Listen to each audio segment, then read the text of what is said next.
Ya pemirsa, di satu sisi pemerintah menyebut revisi KUHP Polri ini sebagai langkah harmonisasi agar hukum pidana kita lebih modern dan efisien. Sementara sejumlah kelompok masyarakat menilai revisi ini justru memperbesar ruang tindakan paksa aparat dan melemahkan perlindungan hak warga negara. Apakah revisi KUHP ini benar-benar memperbaiki sistem peradilan pidana kita atau justru membuka peluang masalah baru? Dan bagaimana memastikan perubahan hukum tidak mengorbankan hak-hak dasar warga negara? Kita akan membahasnya bersama Wakil Ketua Bidang Advokasi dan Jaringan YLPHI, Arief Maulana, dan juga Direktur Eksekutif Lembaga Kajian Strategis Kepolisian Indonesia, Edi Hasibuan. Selamat sore Bapak-Bapak, selamat sore Pak Edi dan juga Pak Arief. Selamat sore. Selamat sore Mbak Nadia. Baik, saya baik, saya ke Pak Arief terlebih dahulu. Ini YLBHI kan melihat sejumlah pasal RUU KUHP ini memberikan ruang lebih besar bagi kepolisian untuk melakukan penangkapan, lalu penyadapan hingga penggeledahan. Apa sih kekhawatiran utama dari YLBHI dengan perluasan wewenang kepolisian ini, Pak? Iya, Mbak Nadia. Jadi selama ini kita tahu bahwa ada banyak persoalan dalam proses penegakan hukum, khususnya di dalam penyidikan, di mana kepolisian seringkali melakukan praktek penangkapan sewenang-wenang, kemudian penahanan sewenang-wenang, bahkan kemudian ada penyiksaan, salah tangkap, kriminalisasi, dan berbagai tindakan abuse of power dalam konteks upaya paksa ya. Yang itu terjadi karena di dalam KUHP existing hari ini itu tidak memberikan ruang koreksi atau check and balances untuk menguji apakah penangkapan itu perlu, penahanan ini memang dibutuhkan, sehingga kemudian praktek-praktek keliru yang tadi seperti saya sebutkan di awal itu tidak terjadi. Nah, harapan kita KUHP yang baru ya, rancangan Kitab Undang-Undang Hukum Acara Pidana mestinya memperbaiki kelemahan di dalam KUHP yang lama. Tetapi yang terjadi hari ini ternyata tidak. RKUHP itu tidak mengatur mekanisme judicial scrutiny atau cross check dari pengadilan ya, dalam hal ini hakim, untuk menguji apakah memang upaya paksa itu betul-betul diperlukan atau tidak. Dan yang menarik adalah di dalam RKUHP itu memberikan ruang diskresi yang besar bagi kepolisian yang ini rentan untuk disalahgunakan. Kenapa? Ya, ada aturan. Mereka bisa melakukan penangkapan, ya, penyitaan, penggeledahan, termasuk akan ditambah nanti penyadapan dan pemblokiran itu tanpa izin pengadilan, ya, bila mana kemudian dengan alasan mendesak. Dan salah satu alasan mendesaknya itu adalah alasan subjektif penyidik. Yang ini sekali lagi ini tidak ada indikatornya, jadi diberikan ruangnya kepada diskresi penyidik, dan ini rentan karena selama ini juga itu sudah terjadi. Nah, ini yang kami persoalkan. Dan selain itu juga bicara mengenai kewenangan kepolisian yang begitu besar dalam penyidikan. Ini ada aturan soal penyidik utama ya. Tadi kalau disebutkan penyidik utama itu dihapuskan, ya kita tidak tahu nih betul dihapuskan atau tidak, karena draft yang beredar 13 November yang kita dapatkan itu masih ada. Jadi polisi akan menjadi penyidik utama yang membawahi penyidik PPNS, penyidik khusus misalkan di soal di pajak, soal di Komdigi, di kehutanan, lingkungan, dan narkotika dan lain sebagainya, yang mana itu akan kemudian mengakibatkan ada kewenangan kepolisian untuk melakukan koordinasi pengawasan, termasuk mengizinkan ini dibawa ke penuntutan atau tidak. Ini akan berpengaruh nanti pada efektivitas proses penyidikan. Yang kedua, independensi penyidikan. Dan yang tidak kalah penting juga, mestinya penyidikan ini juga diawasi oleh penuntut umum kan. Nah, dan akan kemudian berbahaya ketika kasus-kasus itu juga melibatkan kepolisian. Nah, ini nanti impunitasnya akan semakin besar dan rentan nanti disalahgunakan gitu. Nah, ini yang kita lihat bahwa masih ada pasal-pasal yang sangat bermasalah, karena harapan kita ada kontrol terhadap kewenangan upaya paksa kepolisian, sehingga praktek salah tangkap, praktek penyiksaan, praktek rekayasa kasus, kriminalisasi itu tidak terjadi lagi. Tapi yang ada justru besok RKUHP mau disahkan, pengaturannya masih sangat buruk begitu ya. Ini saya kira menyedihkan begitu ya. Ya, dan kita berharap ya pengesahan yang rencana akan dilakukan DPR RI besok, karena kita juga sudah mendapatkan informasi ada undangan rapat paripurna itu seharusnya dibatalkan gitu ya. Dan kita mendesak kepada Presiden untuk melihat hal ini. Ini berbahaya bagi masa depan penegakan hukum kita. Nah, belum lagi pasal-pasal yang lain, Mbak Nadia. Baik, Pak Edi, lalu bagaimana Lemkapi menyikapi banyaknya kekhawatiran terkait dengan perluasan kewenangan kepolisian nih di RUU KUHP ini? Ya, saya kira ya sah saja ya. Apabila misalnya masih ada masyarakat yang memang tidak setuju terhadap apa yang ada di dalam RUU KUHP ya.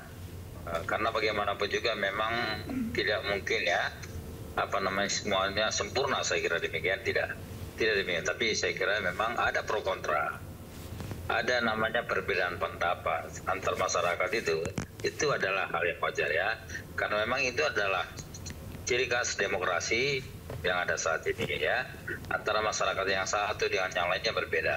Tapi harus kita ingat bahwasanya proses daripada rancangan undang-undang kitab undang-undang acara pidana ini kan sudah berjalan lama ya, sudah melalui tahapan yang panjang, kemudian juga sudah mengundang banyak pihak ya, mulai daripada masyarakat, mulai daripada koalisi masyarakat sipil, mulai juga dari pengacara ya, ahli hukum, semua sudah diundang untuk memberikan masukan-masukan agar kitab undang-undang acara pidana ini betul-betul bisa diterima semua pihak ya.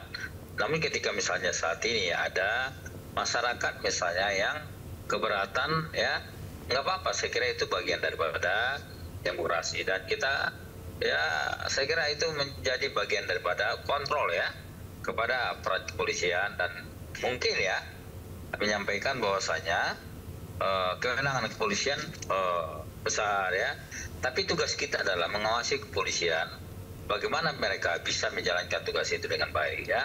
Mereka juga misalnya kepolisian itu harus betul-betul diawasi, dijaga, jangan sampai menggunakan aturan ya sewenang-wenang ya, menggunakan aturan suka-sukanya, kan tidak boleh juga ya. Saya kira tugas kita adalah melakukan pengawasan ke depan ya, masyarakat pasti akan mengawasi apa yang menjadi kinerja kepolisian. Tapi selama Lemkapi mengawasi kinerja kepolisian, apakah dengan nantinya RUU KUHP ini disahkan lalu kewenangan kepolisian akan semakin meluas, apakah kekhawatiran masyarakat terkait mungkin nantinya akan terjadi abuse of power itu berpotensi terjadi, Pak? Sebetulnya kalau kita lihat ya, apa yang sudah ada ya, kita undang-undang acara pidana yang sudah ada ya, itu namanya penangkapan memang sudah biasa dilakukan kepolisian. Itu memang tugas kepolisian. Penyitaan juga menjadi tugas kepolisian ya. Kemudian pemeriksaan juga menjadi tugas kepolisian ketika melakukan penegakan hukum. Termasuk juga misalnya penyadapan ya. Itu juga menjadi bagian daripada kewenangan kepolisian ya. Kita lihat misalnya selama ini ya, di dalam memberantas terorisme memang dan narkoba ya, memang polisi saya kira selama ini itu bukan menjadi rahasia, memang itu polisi melakukan penangkapan atau melakukan penyadapan ya terhadap pelaku-pelaku narkoba. Kalau tidak demikian susah nanti.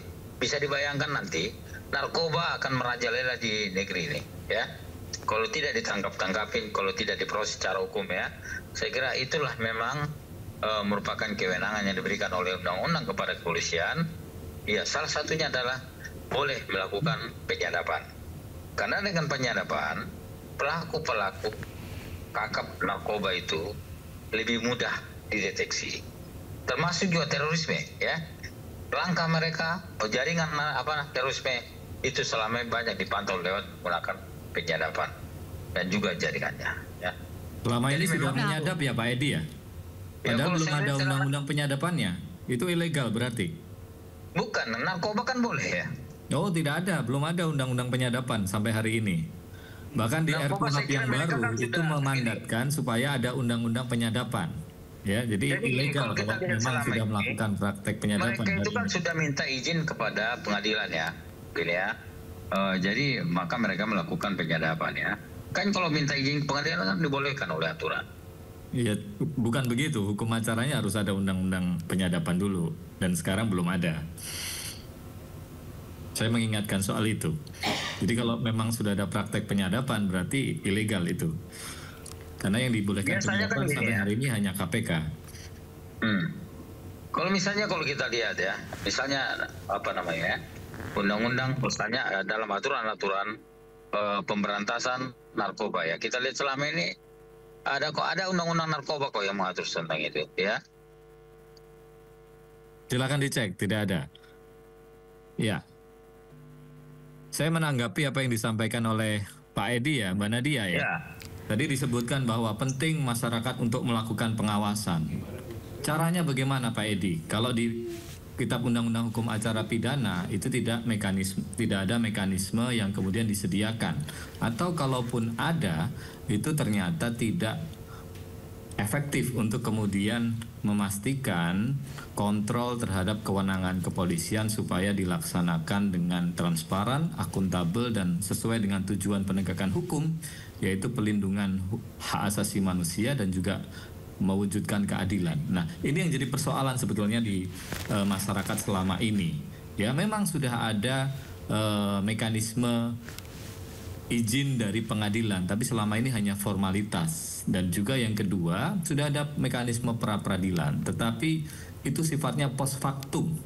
Ya, setelah kejadian, setelah kemudian ada dugaan pelanggaran ya terkait dengan mekanisme penangkapan, penahanan, penyitaan, penggeledahan termasuk penetapan tersangka, baru kemudian bisa diajukan pra-peradilan. Kerugian baik material maupun imaterial ya termasuk keselamatan ya kesehatan itu sudah tercederai, baru bisa mengajukan pra-peradilan. Nah, ini yang kemudian kita kritik, makanya butuh yang namanya judicial scrutiny ya.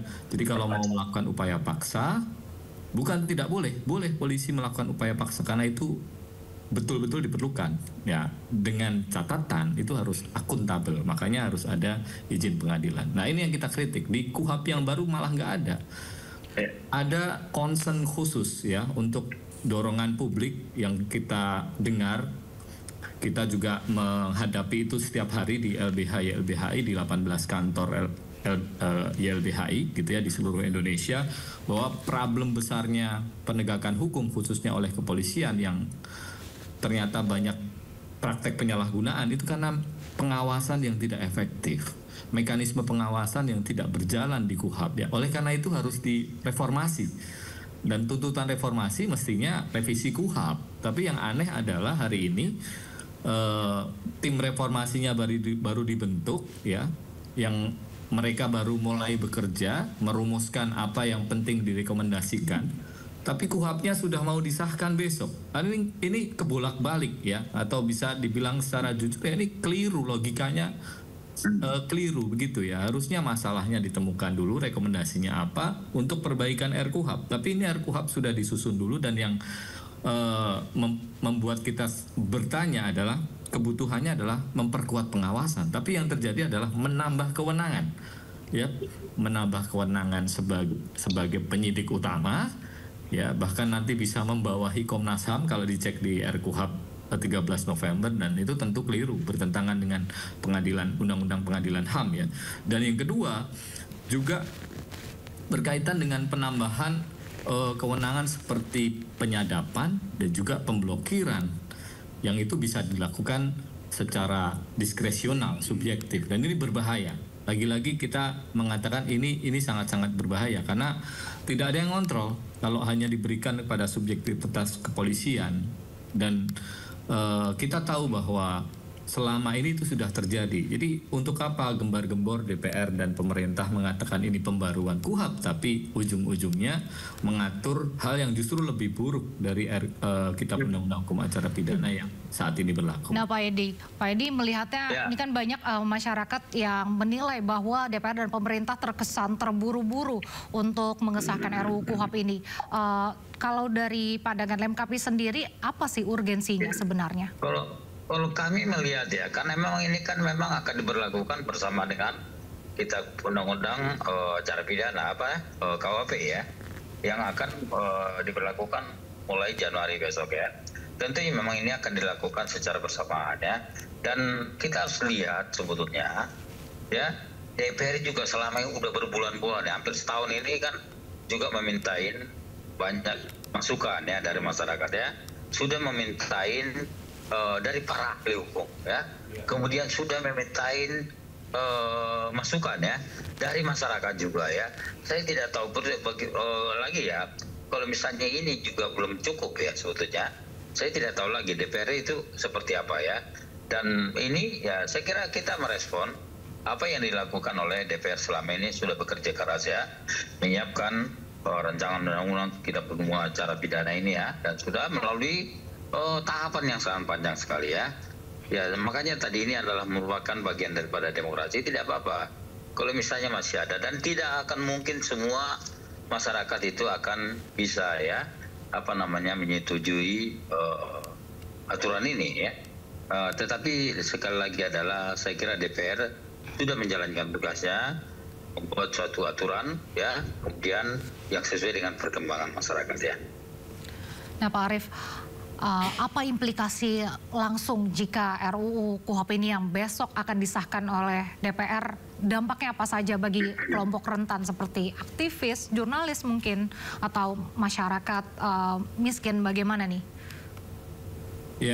Yang jelas saya pikir ini presiden yang sangat buruk ya bagi demokrasi dan juga kedaulatan rakyat, karena proses penyusunan sebuah legislasi yang ini berdampak pada keselamatan, keamanan, dan juga masa depan sebetulnya ya, hak asasi manusia, masa depan keadilan ya di Indonesia itu dipertaruhkan dengan cara penyusunan terburu-buru oleh legislasi dan legislatif dan juga pemerintah. Dan saya kira ini sangat mengecewakan ya, sangat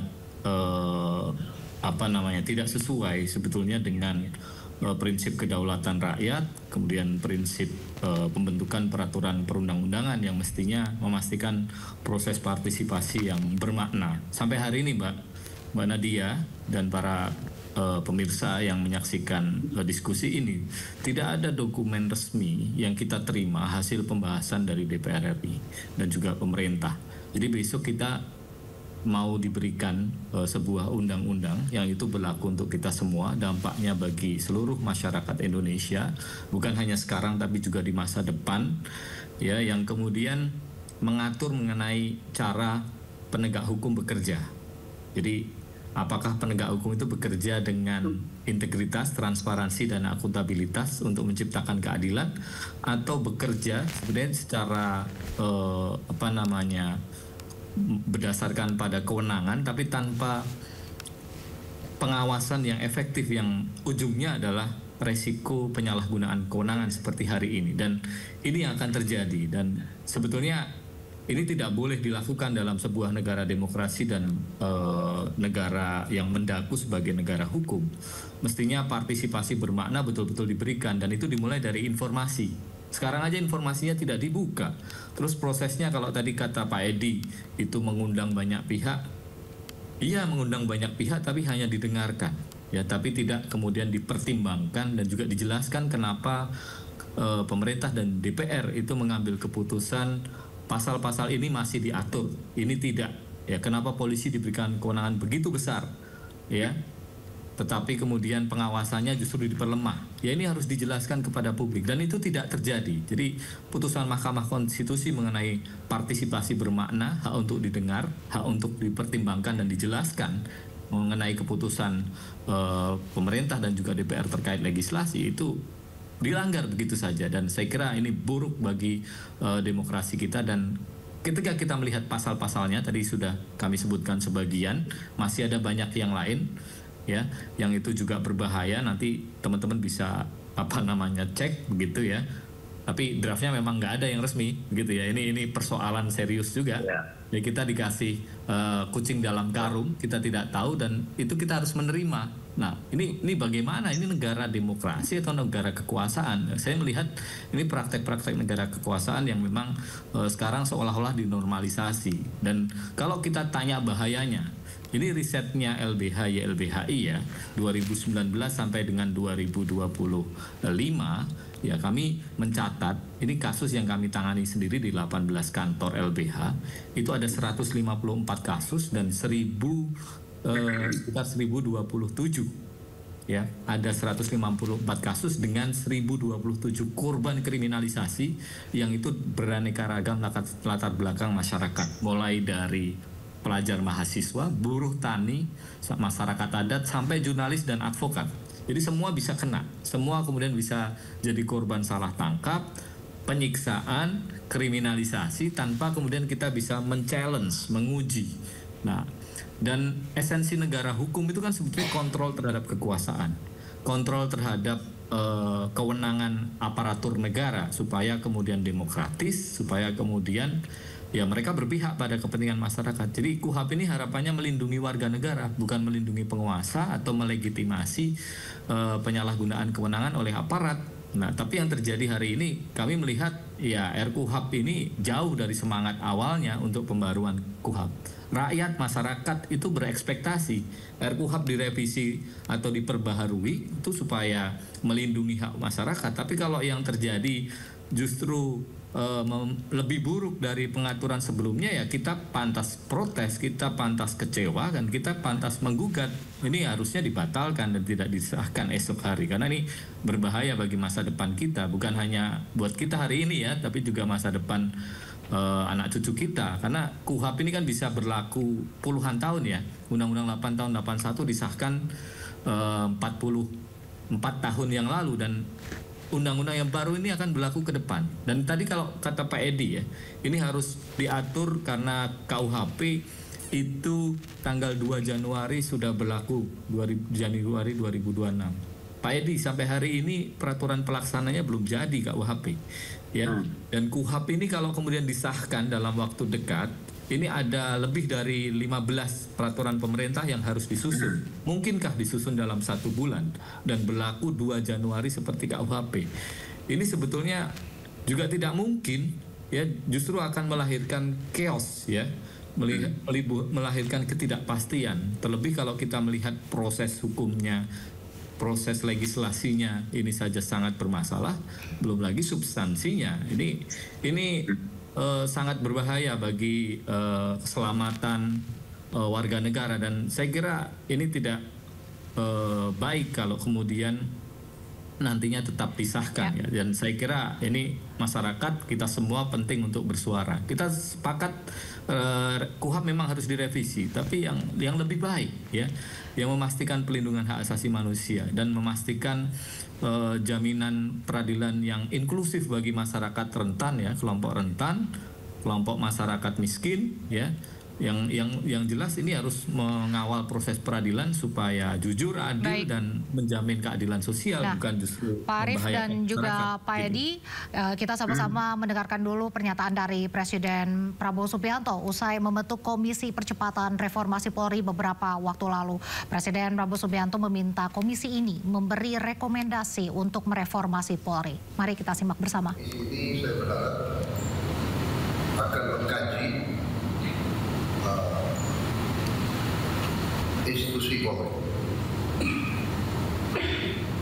mengkaji institusi Polri dengan segala kebaikan dan kekurangan. Marilah kita memikirkan kepentingan bangsa dan negara. Kita jangan takut untuk melihat kekurangan. Karena itu saya minta kepala kepolisian yang masih aktif hadir di komisi ini. Ya Pak Edi, dari pernyataan Presiden Pak Prabowo Subianto terkait dengan reformasi Polri ini, apakah tercermin dalam RUU KUHP yang akan disahkan besok menurut Anda? Saya sendiri juga sebetulnya jujurnya juga belum ya melihat apa yang ada dalam RUU bahwa kita penuh acara pidana besok ya. Jadi tetapi kalau saya yakin ya, apa yang sudah ada dalam pembahasan DPR kemarin, tentunya kalau menurut pandangan saya ya, walaupun saya juga tadi saya sampaikan belum lihat ya, tadi juga Bang Arif juga udah ngomong bahwasanya belum lihat seperti apa, tetapi melihat daripada usaha DPR kemarin, upaya apa niat baik mereka ya, saya kira sudah dilakukan berbagai tahapan-tahapan ya. Apalagi pemerintah juga sudah ada di situ ya, sudah ada pemerintah dan DPR sudah sama-sama sepakat ya dalam hal ini ya. Ketika misalnya ada melihat ada yang kurang cocok, saya kira tugas kita sebagai masyarakat melakukan koreksi ya. Dan saya kira kan ke depan masih juga ada upaya hukum, termasuk misalnya melakukan judicial review ya. Pada MK kan masih ada upaya-upaya yang lain ya. Dan saya kira itu pandangan saya. Dan apa yang menjadi perintah Presiden ya pasti saat ini memang ya saya kira ada tim percepatan reformasi yang betul Presiden ya. Ya tugasnya mari sama-sama kita dukung tim komite yang dibentuk oleh Presiden ini, bagaimana Polri ke depan bisa lebih baik ya.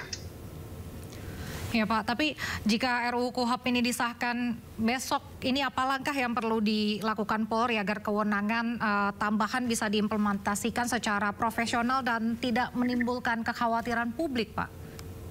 Ya, tugas kita kan sebagai masyarakat tentu melakukan pengawasannya. Seperti tadi sampaikan Bang Arif juga bahwasanya yang namanya penangkapan bisa kita pra-peradilankan. Namanya penetapan tersangka itu juga bisa tugas ya.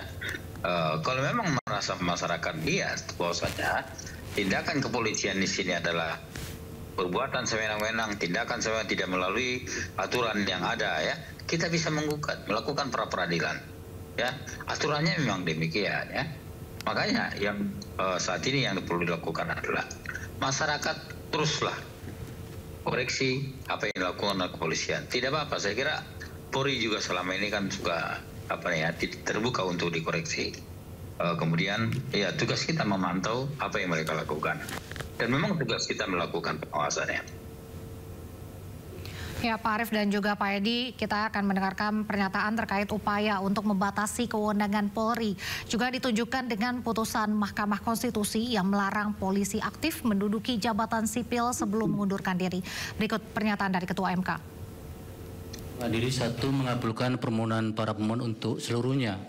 2 menyatakan prase atau tidak berdasarkan penugasan dari Kapolri dalam penjelasan pasal 28 ayat 3 Undang-Undang Nomor 2 Tahun 2002 tentang Kepolisian Negara Republik Indonesia, Lembaran Negara Republik Indonesia tahun 2002 Nomor 2 Tambahan Lembaran Negara Republik Indonesia Nomor 4168 bertentangan dengan Undang-Undang Dasar Negara Republik Indonesia tahun 1945 dan tidak mempunyai kekuatan hukum mengikat. Ya Pak Arief, besok kan RUU KUHP akan tetap disahkan. Bagaimana rekomendasi Anda untuk DPR dan juga pemerintah untuk memastikan kewenangan polisi ini tidak menjadi alat yang represif?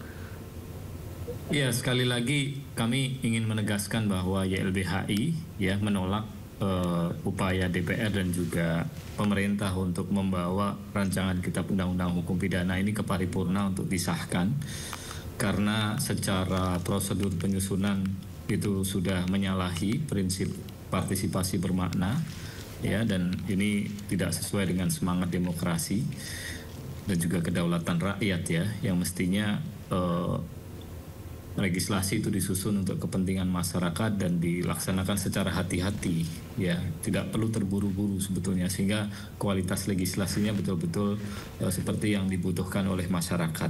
Nah, tapi sayangnya memang ya ini yang terjadi dan materi muatan aturannya sangat-sangat bermasalah. Jadi kita menuntut agar DPR dan pemerintah sekali lagi untuk menarik ya draft yang akan disahkan. Dan ini bukan hal yang tabu, ini pernah dilakukan juga oleh Presiden Joko Widodo saat menarik dan juga membatalkan pengesahan Kitab Undang-Undang Hukum Pidana di tahun 2020-an saat itu ya, ketika masyarakat itu menyampaikan suaranya kepada Presiden bahwa KUHP masih banyak masalah, jadi tolong diperbaiki, dan Presiden mendengar itu. Kita berharap Pak Prabowo yang memang punya visi untuk melakukan reformasi terhadap institusi-institusi penegak hukum, bukan hanya Polri tapi juga Kejaksaan dan juga Mahkamah Agung, betul-betul melihat ini.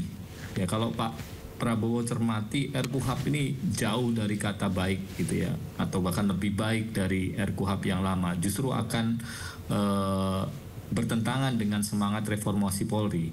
Jadi kalau kita perhatikan, reformasi Polri ini kan ingin mendorong supaya kepolisian ini lebih profesional, ya, lebih demokratis dan juga menghormati hak asasi manusia, bukan seperti sekarang. Ini prakteknya polisi banyak melakukan tindak pidana, bahkan kemudian melanggar hak asasi manusia. Itu tercermin dari laporan lembaga negara seperti Komnas HAM, Ombudsman, paling banyak laporannya, salah satunya di institusi ini. Dan oleh karenanya salah satu kuncinya adalah sebetulnya revisi Kitab Undang-Undang Hukum Acara Pidana, ya, revisi kewenangan-kewenangan yang berpotensi abuse, perkuat pengawasan, dan sifat pengawasannya bukan post factum seperti Pak Edi katakan. Kalau masyarakat mengawasi, selama ini mengawasi Pak, tapi tidak efektif dan tidak ada gunanya ketika kalau mengawasi ketika itu sifatnya post factum dan pelanggaran HAM, ya, masyarakat sudah menjadi korban, ya, kerugian sudah banyak baru kemudian digugat. Nah, itu tidak sesuai dengan cita-cita hukum, kemanfaatan, ya kan, keadilan dan juga kepastian hukum. Oleh karena itu ya akan lebih baik kalau pengaturannya itu di depan, ada judicial scrutiny gitu ya. Jadi mau melakukan upaya paksa itu diuji dulu, bukan tidak boleh, harus diuji dulu sehingga akuntabilitasnya itu bisa dipastikan. Dan ini akan juga memperkuat profesionalisme kepolisian. Dan itu yang dibutuhkan. Tapi sayangnya malah tidak ada di RKUHP. Justru akan menambah banyak kewenangan yang potensi untuk disalahgunakan, abuse of power, bahkan juga korupsi. Dan saya kira dengan catatan itu mestinya Pak Prabowo yang menginginkan reformasi kepolisian, yang menunda keberlakuan RKUHP. Tunggu dulu kerja tim reformasi kepolisian. Tunggu dulu masukan-masukan masyarakat untuk perbaikan kepolisian, kejaksaan, Mahkamah Agung. Baru kemudian KUHP ini dibahas sesuai dengan kebutuhan masyarakat. Masukan publik, masukan akademisi, masukan juga para praktisi termasuk advokat gitu ya. Sehingga RKUHP yang dihasilkan ini betul-betul KUHP yang melindungi masyarakat. Jangan sampai seperti yang saya katakan tadi, KUHP ini jadi hukum acara untuk melindungi kepentingan kekuasaan, melegitimasi penyalahgunaan kewenangan, baik itu oleh aparat penegak hukum atau bahkan kekuasaan begitu. Ini yang tidak kita harapkan. Ya. Dan kita berharap besok tidak disahkan dan kita mengajak masyarakat luas untuk menolak pengesahan RKUHP karena masih sangat bermasalah. Dan ini mencederai masa depan keadilan dan juga demokrasi kita kalau ini dipaksakan untuk disahkan. Seperti halnya kita sudah punya contoh Undang-Undang Cipta Kerja dibatalkan oleh MK. Ini kan buang-buang uang rakyat ini kan membahas legislasi ini kan dengan uang pajak kita. Terus kalau kita disuruh ke MK, ngapain gitu ke MK ketika masih bisa diperbaiki di level legislasi, diperbaiki oleh pemerintah. Ini akan sangat boros tenaga, pikiran, waktu dan juga keuangan negara. Dan saya kira akan sangat bijak ya kalau kemudian Presiden, ya, DPR untuk menunda pengesahan RKUHP. Dan sekali lagi sangat tidak layak RKUHP untuk disahkan esok ya. Baik, kita sama-sama akan lihat besok bagaimana dan jika memang disahkan tentunya harus diimplementasikan dengan baik dengan pengawasan yang ketat juga. Terima kasih waktunya Pak Arief Maulana dari YLBHI dan juga Pak Edi Hasipuan dari Lemkabhi. Selamat sore Bapak-Bapak. Terima kasih.